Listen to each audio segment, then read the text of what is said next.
Whenever people start to work with timers, a very popular request for programs is usually going to be a single phase traffic light where we can work through the red, green, and amber cycles of the traffic light itself. Now, this is going to vary from country to country, but in most instances, when you approach a traffic light, it is going to be red, which means you need to stop. And then the traffic light goes green, which means that the traffic that is facing the light may proceed.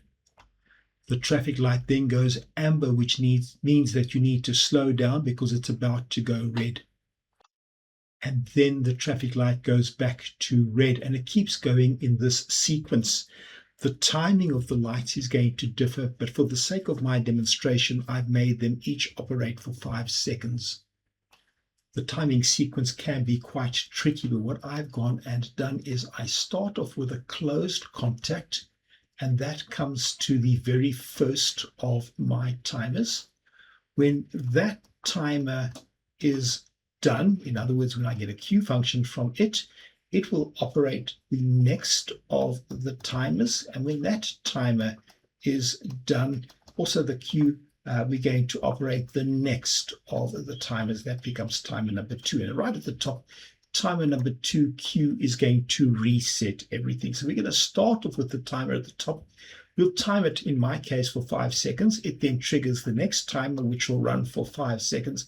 That triggers the next timer, which will run for 5 seconds. And that very briefly gives me a reset where the whole sequence is then taken back to normal and started again, going through the whole procedure. This has been represented by the piece of code that you can see in front of you. So it's going to start off with a closed contact, which will operate the very first timer. When that timer is done, it's going to operate the next timer. And when that timer is done, it's going to operate the next timer.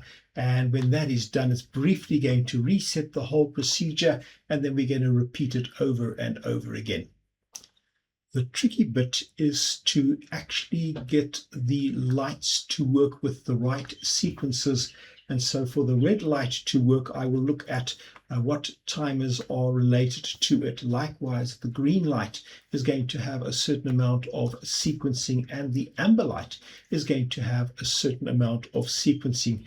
And whenever you sit in front of the program and you do your simulations, you can usually play around to get to the right results.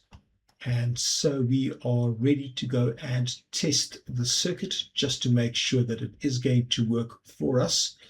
So I'm going to start it up, and you can actually see that it's jumped into the green light, which will be followed by the amber light, which is going to be followed by the red light, and then it's going to go all the way back to the green light.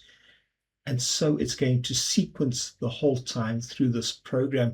You can see the interlocking at the bottom as that comes into play and switches on the correct output, and make sure that everything will look exactly as it has to go and work. So nice and easy, a program that you can go and put together using the ladder diagram.